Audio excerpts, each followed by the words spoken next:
Hi everyone. So I'm really happy to be here today. So indeed, I'm a software engineer and a maintainer of the scikit-learn machine learning library in Python as part of my day job at probabl. Speaking about probabl, during the conference on the probabl booth, they organized a contest, and this is the name of the winner of the contest, and so you can pick up your prize, a nice Lego box. So you need to show a screenshot of your screen with your ranking to retrieve it. So the topic of my presentation today will be how to handle predictive uncertainty in machine learning. So based on the few presentations that I could attend during the conference, I think this is a topic that is quite fashionable because many people are working on this. So I won't repeat what other people say, and fortunately I will address slightly different cases. And the general framework I'm focusing on during this presentation is to try to answer those questions. We often say that data scientists should focus more to be successful on the business value of their work and how it contributes to make something useful, to build a useful system in one way or another. And it's quite hard to quantify this and to know how that can lead to concrete action to drive your model design or your system design or development, and how it relates to classical machine learning evaluation metrics. And maybe there is a way to decouple somehow the machine learning development, the machine learning pipeline development from the business decisions optimization, and still building a compound system that tries to maximize the business value while decoupling the subcomponents to make them more maintainable and develop them faster and better. So a quick disclaimer, so this presentation reflects my current understanding of the matter. It has evolved quite a bit recently and over the years by speaking to people and users and other academic researchers and so on. So I'm really interested in your feedback. So if you find anything that I say that you disagree with, please feel free to say so during the Q&A or maybe later. So the outline of this presentation is the following. So I will start with introducing a setting that will try to introduce what I mean by probabilistic predictions and how to turn them into operational decisions and make the distinction between the two, and illustrate this on at least 4 concrete examples that I will then reuse a bit during the rest of the presentation. We will then focus on the main objective, which is how to build an optimal decision maker under uncertainty. And doing so, we will define what are custom business metrics and how to optimize the decision threshold for a binary classifier to make binary decisions. So this is the simplest case, but we just have time to focus on this case. And we will see that sometimes to achieve this goal, it can be useful to build the best probabilistic classifier and make sure that it's well calibrated. And so we will define what are the proper evaluation metrics to evaluate those probabilistic classifiers, in particular strictly proper scoring rules, how to check that they are well calibrated empirically using calibration curves, and analyze what are common causes for miscalibration of classifiers. So first, the setting. So assume that at a given point in time, you can collect some information about the world related to your system, the operation of your system, and at this point, you need to make a decision with the information that you have at this point. So in general, that decision can depend on something that is unobserved, but you can make a good guess at that particular point in time. And to make this good guess, you will use a probabilistic model. But instead of just outputting a guess, it will output a guess and a probability for that guess, for all the possible outcomes. And once you have those possible outcomes, you can turn those probabilistic predictions into decisions, or even an allocation plan, or something more complex, a multidimensional thing that will operationalize those predictions. And this decision maker is using primarily the probabilistic forecast from the probabilistic model, but can also use additional side metadata that comes from the context that you can read at time t. And then later in the future, you will actually observe the delayed outcome that you anticipated with your probabilistic model. And you can compare the predictions of your probabilistic model with the actual observation for that particular outcome to compute the prediction error of your probabilistic model and evaluate whether it did a good job or not. And on top of this, you can also compare the decisions that you made and the actual outcome that was realized later to evaluate how useful those decisions were and how much money you gained or lost as a result of those decisions or actions. So a typical use case would be a fraud detection system. So in this case, for credit card payments, for instance, so at a given point in time, a user of a credit card wants to make a payment, a transaction, and the transaction system has access to the history of past payments by that particular card, and maybe also by potential receivers and other things like the context where this payment is issued, the time of the day, and stuff like that. So those are all contextual informations that you can use as input features for a probabilistic model that will try to guess whether or not this particular transaction is a fraudulent transaction or legitimate transaction. So this is the outcomes that you're trying to predict at this stage. And then the decision maker, the system, the automated decision maker, based on those probabilistic predictions, will decide whether to accept or reject that particular transaction. And so you see that you can individually evaluate whether the classifier is correct, but you can also quantify whether accepting or rejecting a particular transaction has contributed to your business. And the decision maker will use both the prediction of whether it's a fraudulent or legitimate transaction, but also maybe the amount of the transaction, because it might make economical sense, according to the business metric, to allow some transactions that have maybe 10% probability of being fraudulent if the amount of the transaction is small enough, because in that case, dealing with fraud for small transactions is actually more costly than just ignoring if there are not too many of them.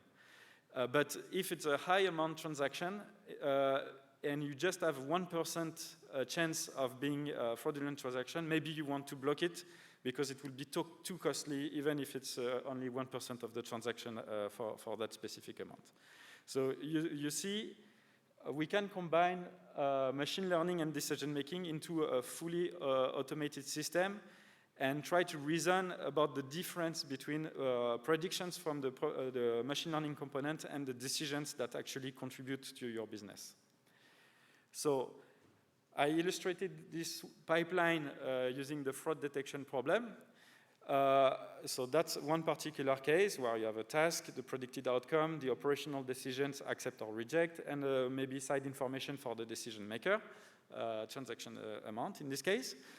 You could generalize this to other applications of binary classification. For instance, in a medical screening setting, you might want to predict, based on some medical measurements, if a patient has a disease or does not have a disease. And based on this information, and maybe side information such as allergy to drugs, age, other conditions, decide whether or not it's worth to start a treatment or no treatment. in general, the space of operational decisions can be richer than just binary decisions. You can also, when you're uncertain, maybe decide to ask for collecting extra information. For instance, if you have some fraud level, probability that is at some intermediate level, you might want to ask the user to confirm on a mobile app that the transaction comes from their card and automatically accept it if the confirmation is good and block it otherwise.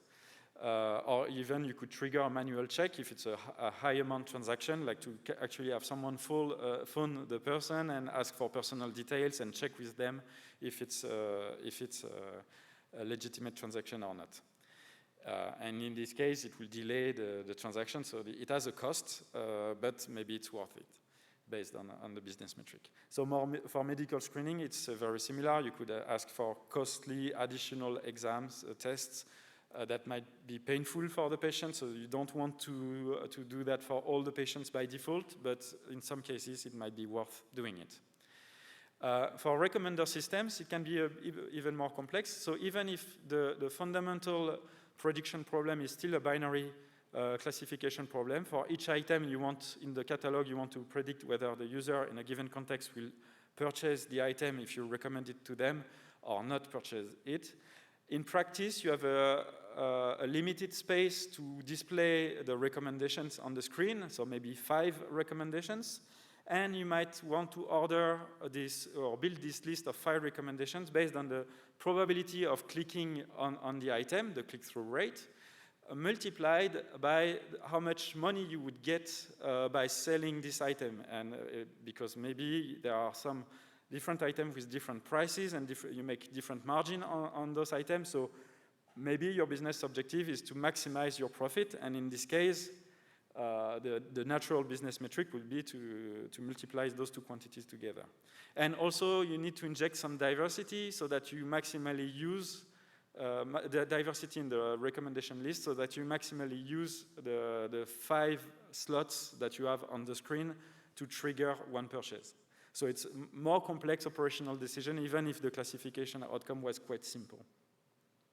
And this can be even more complex. For instance, if you are an operator of a utility scale grid-connected battery, like a big battery that is connected to the electricity grid of a country with hundreds of megawatt hours of storage, you might want to model the evolution of the hourly price of electricity over the course of the next 7 days. So you want to predict a time series of 7 times 24 continuous values. And based on that probabilistic forecast, you want to trigger operational decisions on how to operate the battery at each hour. And so at each hour, you want to know how much to charge or how much to discharge the battery so that you can buy and sell electricity when it's low and sell when the price is high, so that you can make a return and also contribute to the stability of the grid and integrate more renewable electricity in the grid, for instance, and still get a stable grid. So you can also use side information about how the electricity market work, the current load state of the battery, to control your stochastic optimizer here. So you see the decision-making process here is quite complex, and even the machine learning component is also quite complex. But here, this component, the decision maker, is actually solving a stochastic optimization problem under constraints, which is typically something that machine learning models cannot do directly. There is no way a machine learning model can directly output a valid plan fitting those constraints. In general, you want to evaluate this full system using a custom business function that we also call a utility function that is evaluated with a domain-specific unit. So for the fraud detection case and the battery planning case, it would be the total gains and loss expressed in euros. For medical screening, it's not necessarily money that you're interested in, but rather than the expected number of years of life in good health for your patient. Also, maybe the cost of the treatment has to come in play at some point, but you can try to come up with a combined business metric that makes sense, both at the patient level and maybe at the country level, if you have limited budget for the health system at the country level, for instance. And for the recommender system, you could be the short time profit by making recommendations on a short time horizon, but also you might also be interested in the longer time horizon to model the user churn and make sure that the kind of recommendations that you make do not trigger your user to churn and leave your platform, because the compounding effect of losing users will make you lose money on the long term. So the end goal is to build this optimal decision maker. And machine learning is just a subcomponent. But we want to see how it's possible to first train the best predictor and then derive an optimized decision maker on top of those predictions later. We argue that it's possible to do that, to have some guarantees under some assumptions and some conditions. And in particular, under some particular conditions, it's possible to decouple the design of the best machine learning model and the best decision model so that you can evolve the two components independently of one another. For instance, if you refine your business metric, you will not necessarily need to retrain all your model. Or if you retrain your model on a daily basis, you would not necessarily need to retune or re-optimize or change the plan for the decision maker. And often it's quite often the case that you need to retrain your model whenever you get fresh data to mitigate the data distribution drift.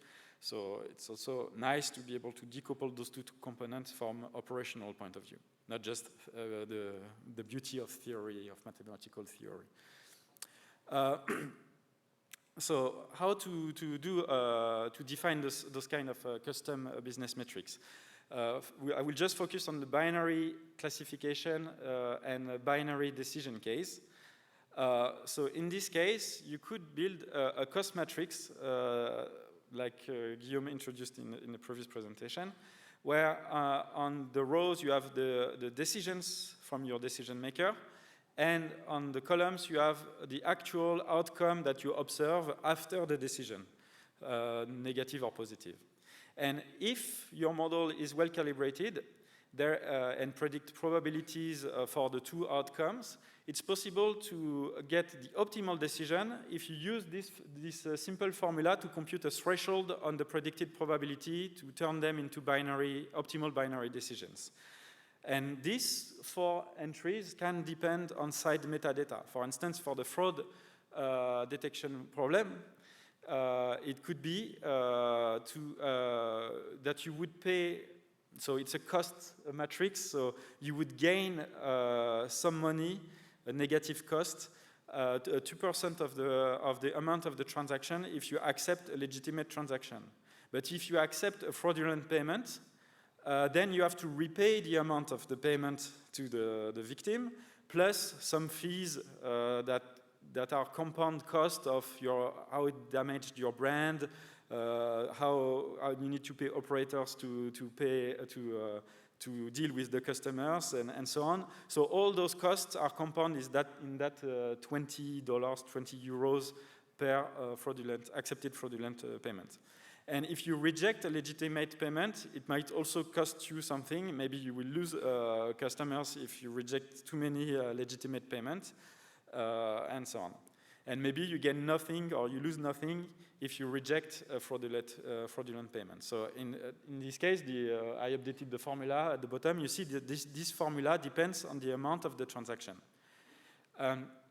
So this theoretical formula is nice because it's a closed form formula, so it's very quick to compute. And it can adapt to the amount of the transaction on a per decision basis, but it assumes well-calibrated predictions. It's only valid under that condition.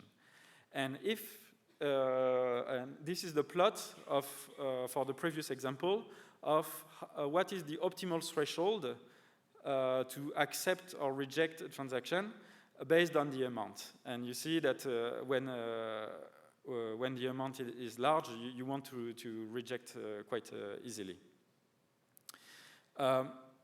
Alternatively, if you cannot assume that the outputted, the predicted scores by your system are well calibrated, first you can try to recalibrate them using isotonic calibration, for instance. So that's one possibility, and then you would use the theoretical formula. Or alternatively, if you do not trust that you do not have a large enough calibration set or to do these kind of things, you can also use some kind of brute force method, which is using the tune threshold classifier CV from scikit-learn that will try all the possible thresholds in a cross-validated manner and compute the business metric on the validation set for all the possible values of the threshold and pick up the best one. And this method is quite robust, but you see that you will use a global threshold that is no longer adapted to individual values of the amount of the transaction. So it's a single big threshold that is quite robust on average and does not make any assumption on the calibration of the machine learning model. So both options are valid, and which one works best, you have to try and see. And maybe try also on real data and do A/B testing or something like this. So assuming that we want to use the first method where we want to use the theoretical formula and to be able to adapt the decision threshold to the amount of the transaction, we need binary classifications that are well calibrated. And so we need to find the good classifiers. How to do that? So the binary classifiers in scikit-learn, when you fit them, you have the choice whether you want to use the predict method or the predict probab method. If you use the predict method, by default, you will get some kind of binary hard prediction, true or false, for instance. True is a fraud, false is a legitimate transaction. Which is equivalent to taking the soft prediction that you get from predict probab and threshold it to a default arbitrary threshold at 0.5. So it's kind of hard-coded by default in scikit-learn. So this is why it's important to, when you think about operationalizing a model, most of the time you don't necessarily want to use the default threshold, so it might be very beneficial to try to tune the value of that threshold, and so instead of consuming the predict output, consume the predict probab output, and then turn it into binary decision by thresholding those predictions by yourself. So the soft predictions can either be used to rank individuals by relative risk, and in that case, you should not interpret the output of predict probab as a probability, but just as something to rank stuff by risk. And sometimes this is what you need. But other times, like in the setting that I presented previously, you actually need the predict probab values to be interpretable as meaningful class assignment probabilities. And so to do that, you need to evaluate whether the model output meaningful probabilities. And so you can use many different kind of metrics in scikit-learn to evaluate binary classifiers, but only a fraction of those metrics are valid for the last setting. So here I output 3 columns with 3 different groups of metrics, metrics that evaluate hard decisions, hard classifications, like accuracy, true positive rate, precision, recall, positive predictive value, F1 score, Matthew correlation coefficient, and so on. All of those metrics, they take as input predictions that have already been thresholded with whatever threshold, either the 0.5 threshold or your own tuned threshold, but they evaluate the result of the thresholding. So they cannot be used to evaluate the quality of the probabilistic forecast because it's already too late. You already destroyed the forecast by thresholding it. Alternatively, you can use ranking metrics such as ROC-AUC that will evaluate independently on the choice of the threshold the ability of the model to tell apart what are the riskiest predictions from the lowest risk predictions. but they are unable to judge whether the absolute values of the predicted scores are actually meaningful probabilities. And only the proper scoring rules, the log loss or the Brier score, actually both evaluate what we call the sharpness or the ranking power, like RockAUC does, plus the calibration. And as a result, if you have a low log loss or a low Brier score, you have a good estimation of the class assignment probability. So the proper scoring rule, if we want to go a bit more in the details, you have academic reference there from the literature. They can be decomposed into three terms: calibration loss, grouping loss, and irreducible loss. The calibration loss is just the ability of predicting meaningful absolute values for the probabilities.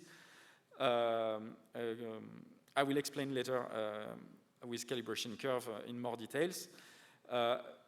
In general, it's quite easy to evaluate using the calibration, and you can also try to fix it by using a calibration set and isotonic calibration, for instance, or other methods. If you cannot change your original model to make it well calibrated by default. So I wouldn't say that calibration is a big deal. I would say it's a problem, but it's kind of an easy problem to fix. And I just wanted to highlight that ranking metrics such as RockAUC are completely blind to calibration loss. So this is why proper scoring rules are important, is because they also measure calibration problems.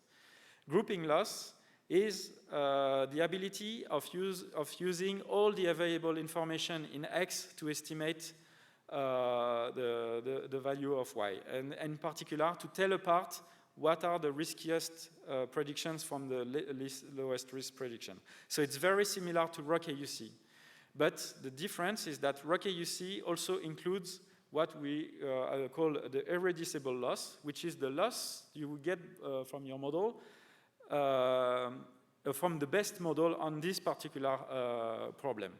So in many situations, even the best machine learning model will never get a zero value for the loss, because the Y value, the target variable, is not a deterministic function of the values available in the features in the X array. Y might depend on external factors of variations that are not observed, that you do not measure, and as a result, it's not possible to make a prediction based on the data in X that is perfect because of this. Irrespective of whatever machine learning model you use, there will be some kind of lower bound. And that can be caused by the fact that you miss some features, or you have a coarse-grained measurement of the features, and you would need a more finer-grained measurement to remove ambiguities about Y given X. Okay, so calibration loss and grouping loss together can be reduced by improving the model, and they are often called the epistemic loss. And the irreducible loss is also called the aleatoric loss. It's something that cannot be improved by changing the model. It can only be improved by changing the problem, by, for instance, having access to additional information that were missing originally in X. So now let's focus on the first element, the calibration problem. To evaluate whether a model is well calibrated or not, the easiest way for a binary classification problem is to compute what we call the calibration curve. So assuming that you have a calibration set or test set that you did not use at training time, you can bin all the predictions of your model on that test set and group them by their predicted probabilities for the positive class, for instance. And then you take the average value of the prediction within each bin, and you also compute the average, the fraction of true positive within each bin, and then you can plot this curve. And if it's a diagonal, if it lies on the diagonal, it means that the model is well calibrated. Sometimes it can be degenerate and be a single point on that diagonal. It means that the model is well calibrated, but it's always predicting the same probability. It's a constant predictor. So it would be a useless model to deploy, but it will be well calibrated because it's on the diagonal. For instance, the dummy classifier of scikit-learn that just compute the average of y and always predict the fraction of positive in the training set would be rather well calibrated if your training set is large enough, but probably be useless from a grouping loss or a raw KUC point of view. But then you might have a good model from a raw KUC point of view, but if you plot its calibration curve, it could display this kind of shape where if you look, for instance, at this point here, you have a group of predictions that on average have a 0.95 predicted probability, but in that group, only 80% of those predictions are actually positively labeled in the true outcome when you observed it later. So it means that for this group, the model was overconfident because it predicted a probability that was larger than what was optimally 0.8, for instance. And you have kind of a symmetry here where the model is also overconfident at predicting the negative class, which is 1 minus the probability of the positive class. So this is an overconfident model if you see this shape.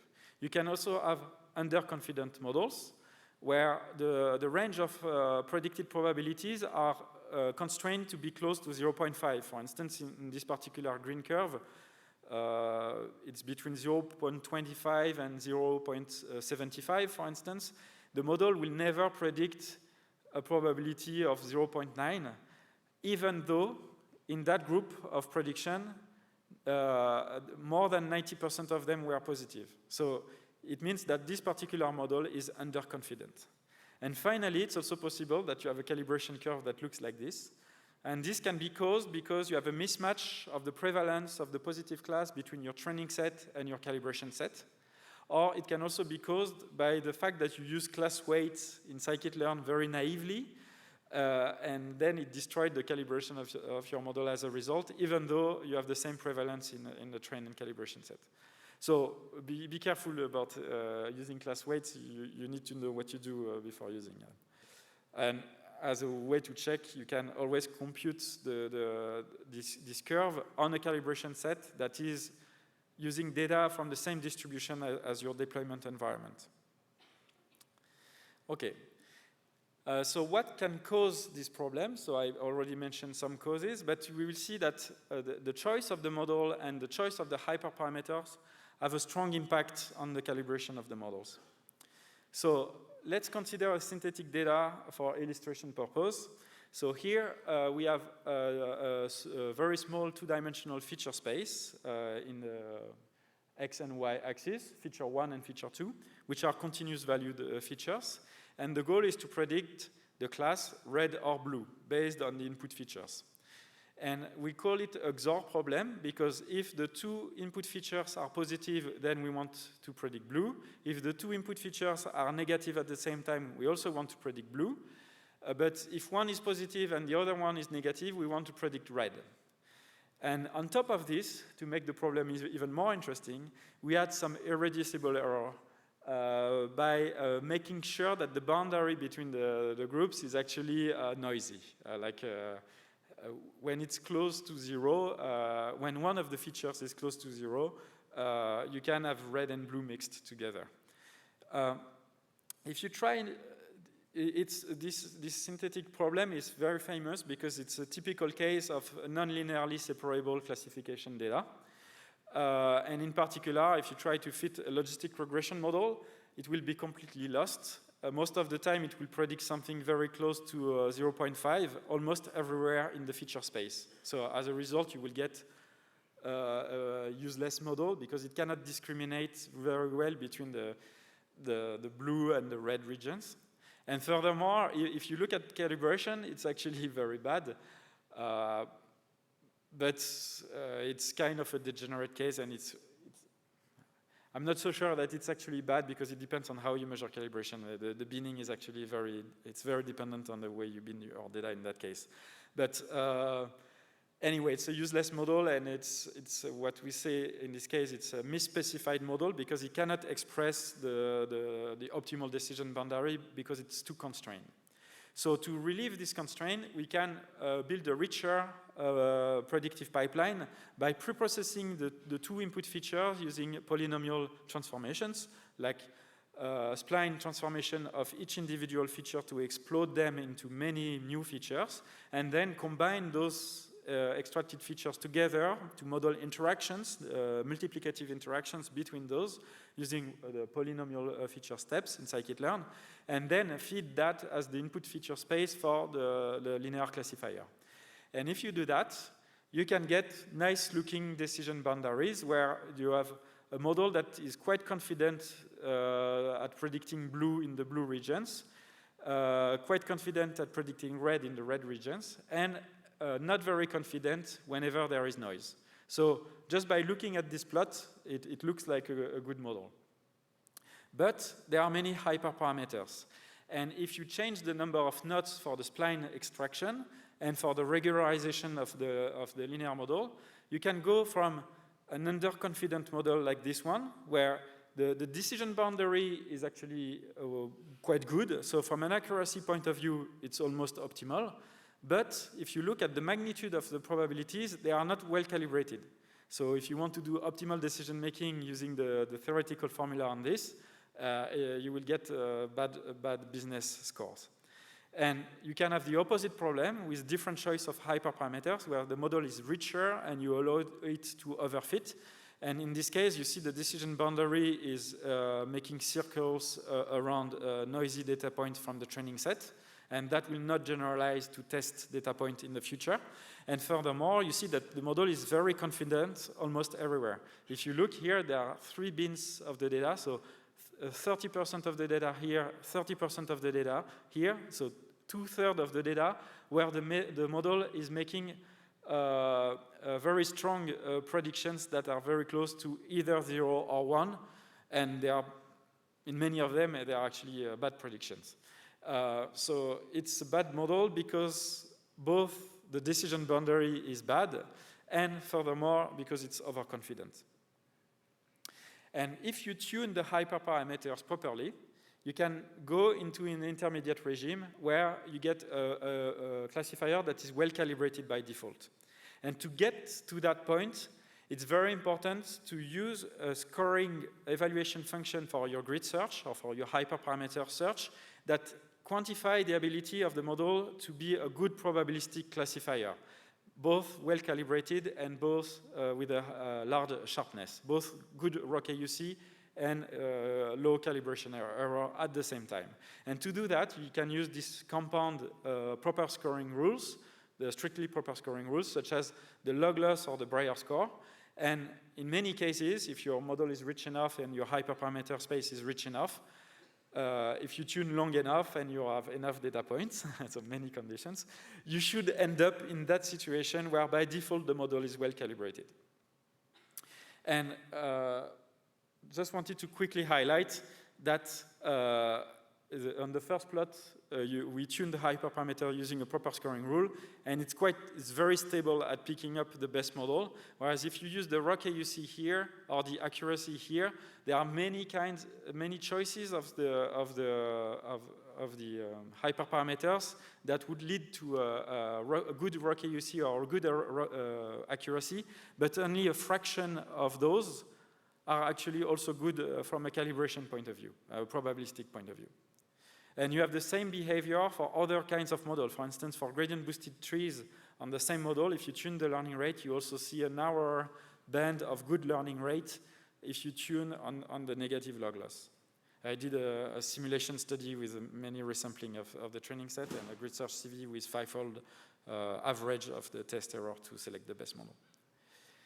So the takeaway from this presentation is that choosing expressive model classes and tuning hyperparameters using a strictly proper scoring rule yields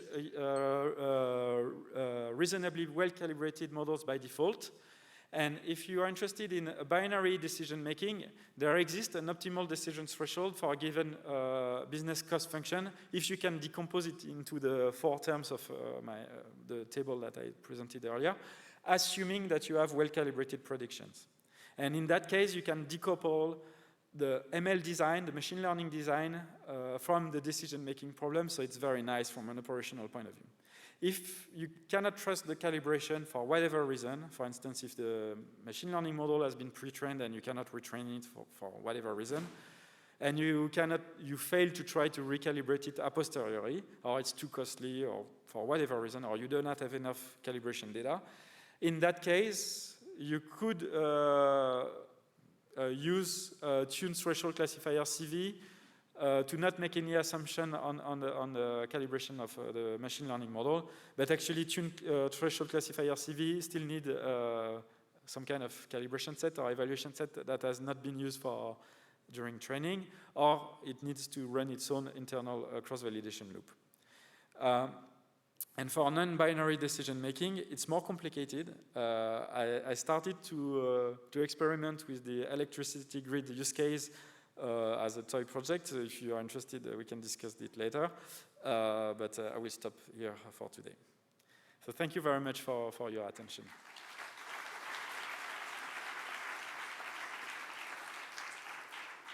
So yeah, the QR code for the slides, and raise your hand if you have a question, by the way. And there are tutorial notebooks available. So with Guillaume, we prepared a tutorial that we ran a fraction of it at EuroSciPy last month. And we plan to also do the full version for probabl customers soon in November. So if you're interested, please contact us. And otherwise, you can just read the online material. And many of the figures in that presentation come from that tutorial. We have only time for, let's say, one question. One question. No questions? Yeah, one there.